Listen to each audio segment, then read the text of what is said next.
जिस तरीके से अनुसूचित जाति से आने वाले लोगों के लिए खास तौर पर पासवान समाज के लोगों की भी इस दौरान चुन चुनकर हत्याएं की गई हैं, उसके अलावा भी शहरी इलाकों में भी जिस तरीके से घटनाएं यहाँ पर एकदम से बढ़ी हैं, ये यकीनन सरकार के लिए चिंता का विषय है।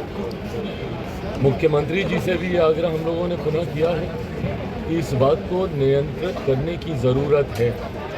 कौन ऐसे असामाजिक तत्व हैं जो कि चुनावी वर्ष, और मैं मानता हूं कि कहीं ना कहीं इसके पीछे राजनीतिक दृष्टि भी है, ऐसे असामाजिक तत्व जो कि चुनावी वर्ष होने की वजह से सरकार और सरकार की छवि को खराब करने की सोच के साथ इस तरीके की घटनाओं को अंजाम दे रहे हैं, उन लोगों को चिन्हित करके कड़ी से कड़ी सज़ा दी जाए।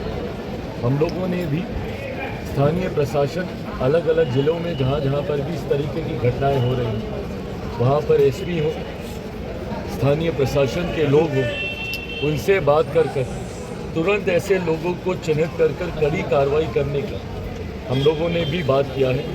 उम्मीद करते हैं मुख्यमंत्री भी इस बात को लेकर गंभीर हैं, चिंतित हैं जिस तरीके से ये घटनाएं बढ़ी हैं।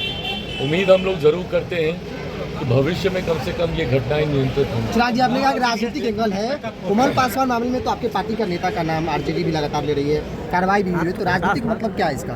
भाई, जिसका भी नाम सामने आ रहा है और किसी ने भी, भले वो हमारी पार्टी का कोई सदस्य हो, गठबंधन का कोई हो, या कोई भी व्यक्ति असामाजिक सोच रखने वाला जो ऐसी घटनाओं को अंजाम दे रहा है, उसको कड़ी से कड़ी सज़ा मिलनी चाहिए।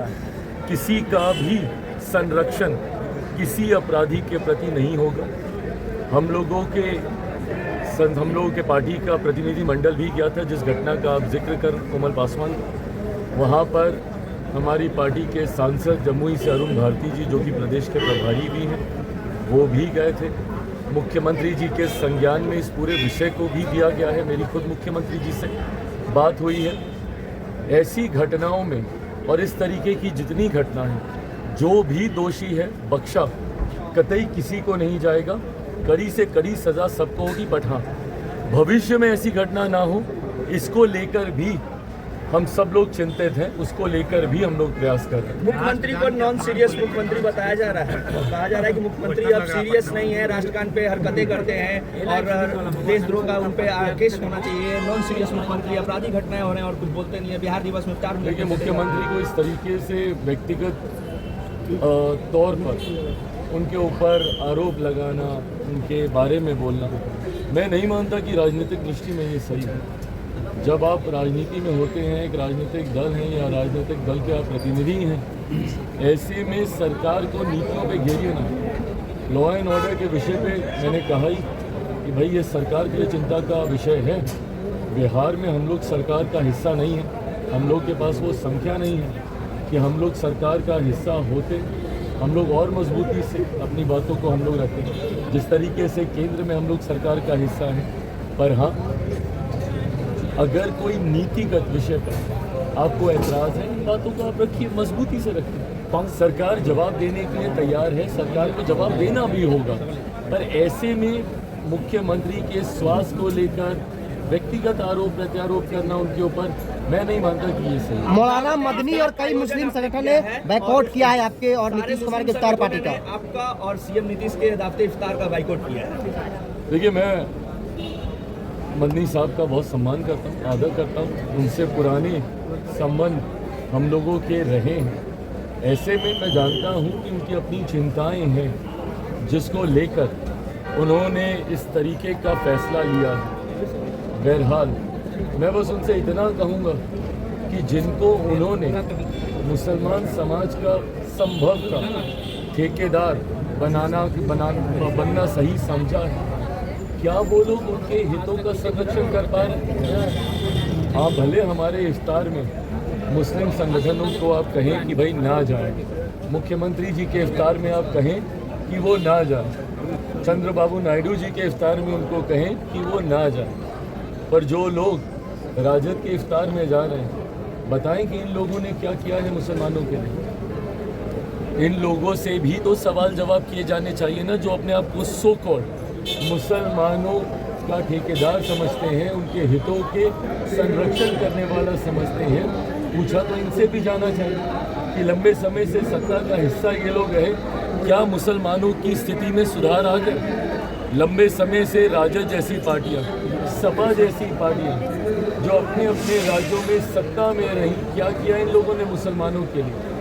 अगर मैं अपनी बात करूं, मेरे नेता, मेरे पिता आदरणीय रामविलास पासवान जी ने तो अपनी पार्टी तक को समाप्त कर दिया था। मुसलमान को मुख्यमंत्री बनाने की सोच को सामने रखने को लेकर क्या किया था उस वक्त राजद जैसी पार्टियों ने?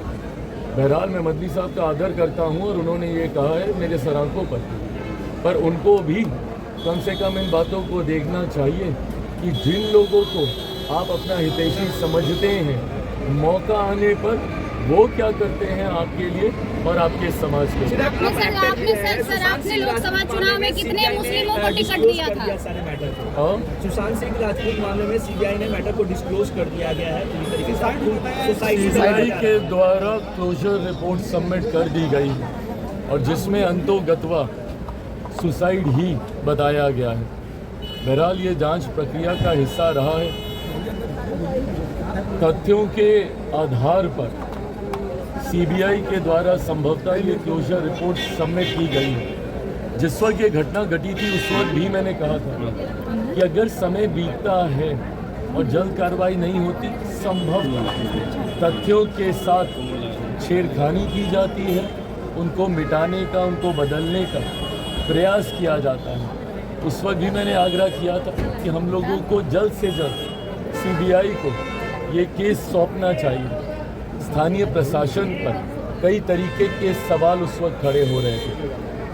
अब तथ्यों के आधार पर या तथ्यों के अभाव में सीबीआई ने अपनी क्लोजर रिपोर्ट सबमिट कर दी गई है। मुझे लगता है कि अगर परिवार या कोई और जो उनसे जुड़ा हुआ है, जिनको शायद और कोई जानकारी है, अगर वो सामने रखते हैं तो संभवतः मैटर आगे बढ़ेगा। नहीं तो सीबीआई ने तो अपनी रिपोर्ट अब सबमिट। छेड़छाड़ की गई, तथ्यों के साथ छेड़छाड़ की गई। की जो हत्या हो रही है उस पर क्या कहेंगे? 10 दिनों में 5 लोगों की हत्या हुई है।